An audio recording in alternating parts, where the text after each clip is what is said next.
The FBI needed military-grade codebreakers just to read their mail. The United Nations called their living conditions torture. And still, they ran drug networks, signed death warrants, and commanded thousands of soldiers across California. Not from a mansion, not from a compound, from a concrete cell, 8 feet wide. This is Nuestra Familia, and these are 5 bosses who proved that walls don't stop power. They concentrated. Hit like. Drop a comment telling me where you're watching from. And if you think this story deserves to be heard, hit hype. That button only works on mobile, and every tap helps push this video to more people. Let's get into it. Number 5. Marcos Tarzan Castañeda. On January 18th, 1977, FBI agents and local police arrested a man outside his sister's house at 700 North Vine Avenue in Ontario, California. He was 32 years old, wanted for bank robbery, and his name was Marcos Robert Castañeda, known on the street as Tarzan de Pomona. He had pulled that robbery in Pomona dressed as a woman. The disguise worked so well that his crew walked right past him on the sidewalk after the heist and whistled at him. He had to get away from them. But the robbery isn't why people remember him.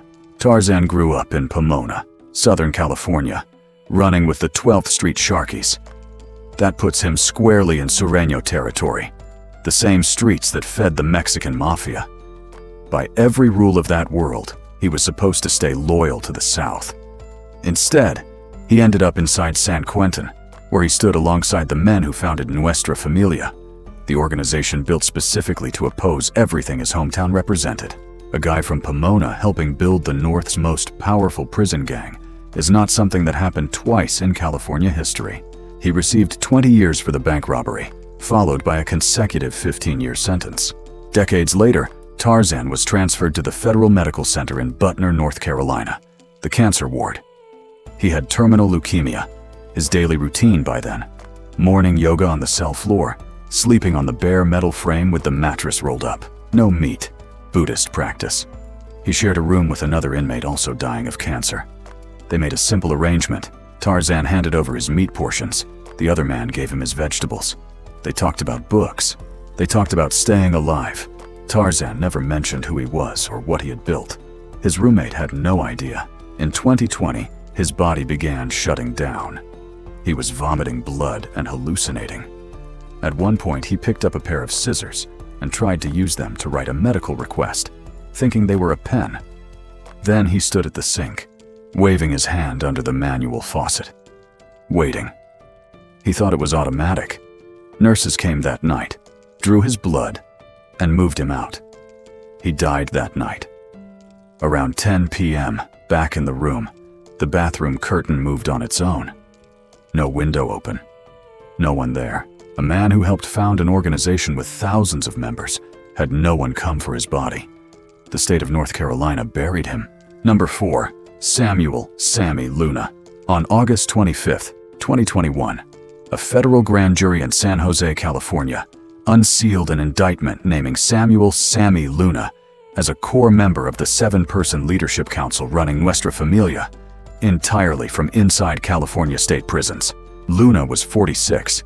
He sat on the inner council alongside Guillermo Solorio, George Franco, and Trinidad Martinez, advising 3 generals who held the top positions: David Cervantes, Antonio Guillen, and James Perez. These 7 men, all incarcerated, controlled thousands of members across more than 20 counties in Northern and Central California. The case number is CR 21328 LHK. The indictment covered 55 defendants total, with 17 facing the most serious RICO charges connected to murder, drug trafficking, and money laundering. Luna operated out of Pelican Bay State Prison, a facility specifically designed to prevent dangerous inmates from communicating with the outside world. To read the orders Luna was sending out, the FBI brought in its cryptanalysis and racketeering records unit, the same specialists used to break military-grade ciphers. That is what it took just to intercept his mail. The jury's special findings tied Luna directly to 4 murder conspiracies and 1 attempted murder, the highest violence count of any member in the entire 7-person council. One of those conspiracies ran from April 2013 to November 2016, meaning Luna spent 3.5 years from inside a maximum security cell, coordinating the planned killing of a single target identified in court documents only as Victim 1. General Cervantes and Perez each had 2 murder conspiracies. Luna had 4. He was the most operationally violent person in the room, and he held an advisory title. On June 17, 2025, a federal judge sentenced Samuel Luna to 175 months in federal prison. Guillermo Solorio, George Franco, and Antonio Guillen received the same. Trinidad Martinez received 144 months. David Cervantes got 120 months. James Perez got 120 months. Both generals, the 2 men who formally outranked everyone else in the organization, received significantly lighter sentences. The reason has nothing to do with them being less dangerous. Cervantes and Perez entered plea agreements. They worked out deals. The men at the very top of the chain of command found a legal exit that the people below them did not. Luna, who personally drove more of the organization's violence than either general, walked into trial, got convicted, and came out with 55 more months than the bosses he served. FBI Special Agent Sanjay Vermani called the sentencing the final chapter in dismantling one of the most violent and deeply rooted prison gangs in California's history. 40 members and associates were brought to justice through this investigation. Luna spent years building power from a cell, directing murder plots through coded messages, and answering to men who, when it mattered most, answered only to their lawyers. Number 3. Joseph Pinky Hernandez. On September 9, 2005, inside a federal courthouse in San Francisco, a 55-year-old man named Joseph Hernandez was sentenced to life in prison with no chance of parole. He had already been in prison for decades. The judge basically gave him more of what he already had. The difference this time was where they were sending him. Joseph Hernandez, known as Pinky, was a general in Nuestra Familia, a prison gang started in 1968 at San Quentin. By the time Pinky reached the top, NF had grown into an organization running drug distribution, extortion, and murder contracts across California. Pinky did not run this from the streets. He ran it from a cell. In 1989, at Tehachapi State Prison, Pinky sat down with 2 other members and wrote out a hit list, an actual written list of people who needed to be killed, with reasons next to each name. Tony Little Weasel Herrera had dropped out of the gang. James Jocko Esparza had left and started claiming a lower affiliate. Carlos Mejias had ordered an attack on a NF member. When Pinky's recruit Luis Chavez was released, he walked out carrying that list. The murders followed. In the 1990s, California moved all top NF generals into Pelican Bay's security housing unit, 23 hours a day in solitary. Pinky ended up there alongside Cornelio Tristan, James Tibbs Morado, Gerald Cuete, Rubalcaba, and Tex Marin Hernandez. The state had assembled the entire board of directors and given them a quiet office. From inside, they directed drug revenue from Salinas, San Jose, and Stockton, approved murder orders, and set up bank accounts in Idaho, all through tiny notes called wireless, small enough to hide under a fingernail. The man who managed all of it was Daniel Lizard Hernandez, Pinky's principal secretary. Lizard handled communications, tracked finances, and relayed orders in and out of the SHU. In December 2001, facing federal pressure, Lizard made a decision that ended the operation. He flipped and gave the FBI everything. Recordings, money transfers, murder orders, all of it. The FBI called it Operation Black Widow.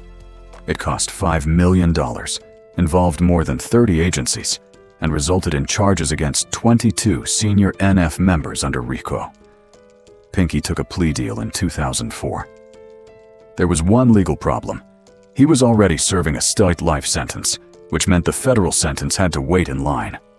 Governor Arnold Schwarzenegger fixed this by commuting the state sentence, not out of mercy, but to hand Pinky directly to federal custody. If he ever left federal prison, the state sentence would kick back in automatically. His wife, Carolyn Huerta, kept working. Between 2003 and 2007, she received 4-ounce methamphetamine packages from NF's Salinas regiment at no cost, sold them, and kept the money. On May 27, 2006, a gang member wired her $300 via Western Union for travel expenses. She flew to Colorado and walked into ADX Florence to collect orders from Pinky. Security made the transfer impossible.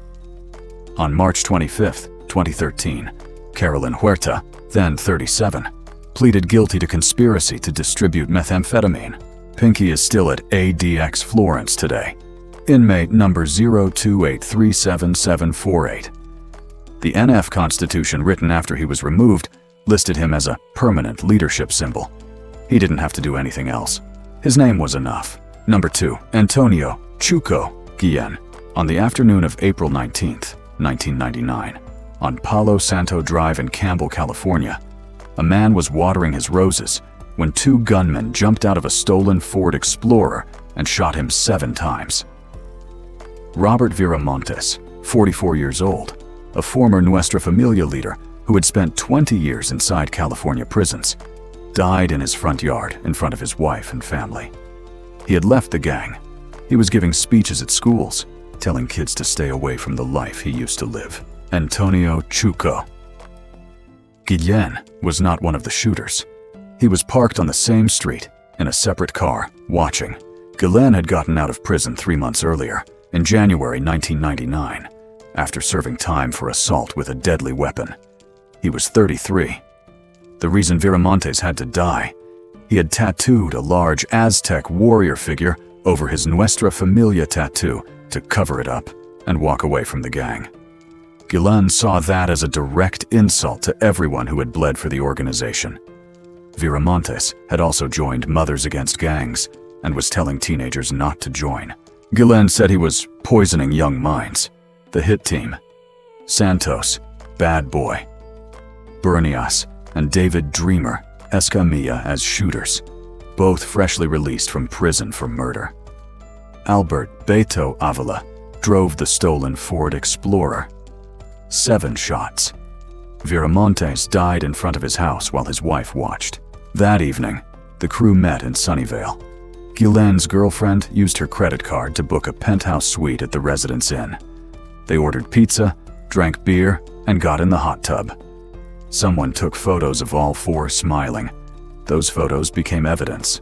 During the party, Avila admitted he forgot to wipe down the stolen SUV. On May 14, 1999, Escamilla and a recruit named Rudy Moreno drove Avila to the hills east of San Jose and shot him dead. Guillen and Bernias approved it.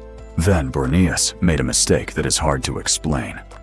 While in custody, he called Detective Spear, covered the phone with a towel, and pretended to be Guillen, asking him to move Bernias to protective custody. The detective noticed the caller was pronouncing the hard L in Guillen. The real Guillen never pronounced that L. It is silent in Spanish. The detective confirmed Guillen was on lockdown. The act collapsed. A grand jury heard 73 witnesses. On October 28, 1999, Guillen was charged with first-degree murder. He pleaded no contest in 2000 and received 25 years to life. Inside, Guillen became Street Regiment General of Nuestra Familia, one of 3 men at the top of the entire organization. He ran operations across 28 counties in northern and central California from his cell. Members wired money directly into his prison trust account. In 2006, officials moved Guillen into the short corridor at Pelican Bay, the most restricted unit in the system. Cells were 8 by 10 feet. Inmates spent 22.5 hours a day inside, alone, with no release date, what officials did not anticipate. They had placed the top leaders of 4 rival gangs, Nuestra Familia, Mexican Mafia, Aryan Brotherhood, and Black Guerrilla Family, within talking distance of each other. Over 5 years, these men communicated through door gaps and toilet drain pipes. They read Howard Zinn and Michel Foucault. They concluded the racial wars they had fought were designed to keep prisoners divided and controllable. On August 12, 2012, Guillen and leaders of 3 rival gangs signed the agreement to end hostilities. distributed secretly to prisoners across the state. On July 8, 2013, 30,000 prisoners statewide refused to eat. The United Nations called the conditions at Pelican Bay SHU a form of torture. Federal prosecutors had been watching. On August 25, 2021, Guillen was indicted under RICO alongside 16 co-defendants. The indictment documented that between April 2013 and July 2019, while Guillen was publicly promoting peace, his network planned murder conspiracies against at least 14 people. He received 175 additional months in federal prison, added to the life sentence already running. He wrote the peace agreement with one hand. The orders went out with the other, both from the same cell. Number 1. Robert Brown Bob Viramontes. On April 19, 1999, at 6:45 in the evening, on Palo Santo Drive in Campbell, California, a man was watering his rose bushes when a Ford Explorer pulled up to the curb in front of his house. He never got a chance to turn around. His name was Robert Viramontes. People called him Brown Bob.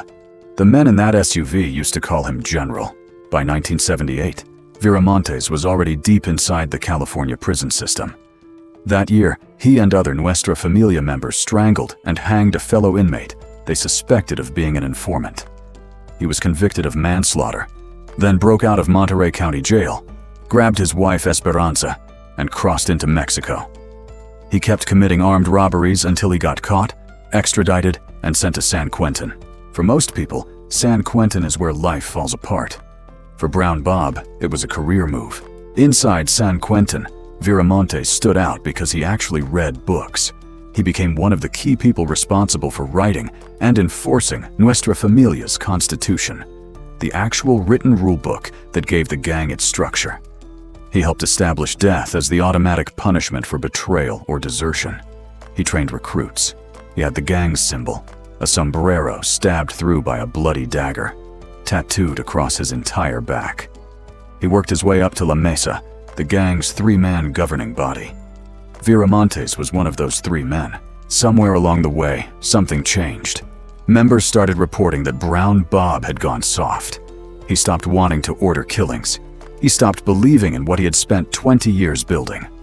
The gang's own constitution had one exit clause: serve 20 continuous years, and you could step back from gang business. Viramontes used it. He cited his own rulebook, stepped down from La Mesa, and walked out. He moved to that quiet house on Palo Santo Drive with Esperanza and their two sons, aged 17 and 6. He took jobs cleaning office floors.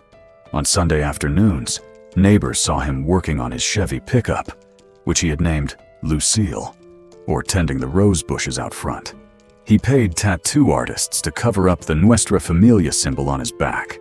Then he started speaking at events for Mothers Against Gangs, telling young people exactly what this life leads to.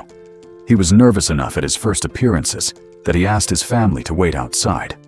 Afterward, he wrote down notes on what he could do better next time. The leadership locked inside Pelican Bay State Prison decided he had gone too far. They issued a green light, the gang's term for a kill order that cannot be taken back. Antonio Guillen coordinated it. Santos Bernias and David Escamilla carried it out.